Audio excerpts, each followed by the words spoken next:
Hello! Woo! Good morning. Chikahan muna tayo. May kukwento ako. Ako nahulog na. May kukwento ako sa inyo.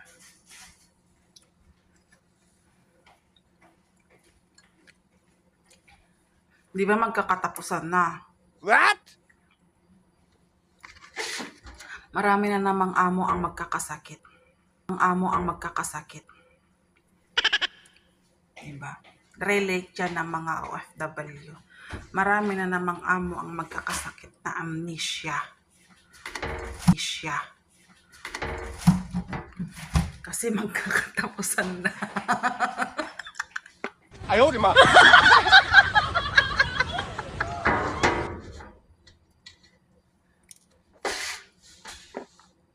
Guys, sahuran na naman. Kaya magkakaroon na naman ng amnesia yung mga amo namin. Sabihin na naman, I forgot.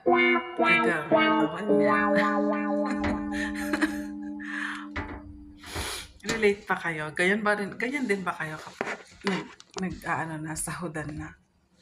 Papaalala mo siya. Papaalalahanan mo, tapos makakalimutan. Tapos abutin na naman ng isang araw. Tapos papaalala mo ulit. Tapos makakalimutan niya na naman. Ano yun? Sinasadya ba talaga nila yun? Talaga? O talagang nakakalimutan talaga nilang totoo? Sinasadya nila yun. Siguro. Paragay ko lang Kasi kadalasan lagi niyang nakakalimutan pagdating sa amin.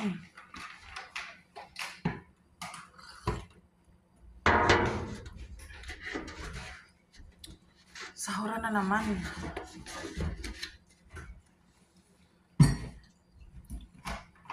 Bis na masaya, hindi malungkot eh. Hindi malungkot eh.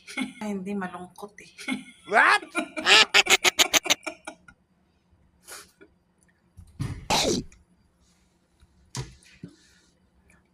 Masaya sana yung hindi mo papaalala sa kanya. Tapos, ito na yung sahod mo. Ganun sanang amo. Diba? Wala. Hindi uso dito yun.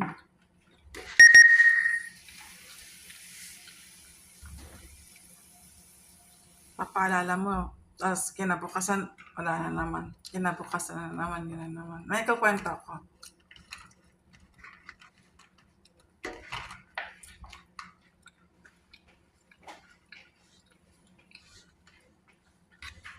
Nag-extend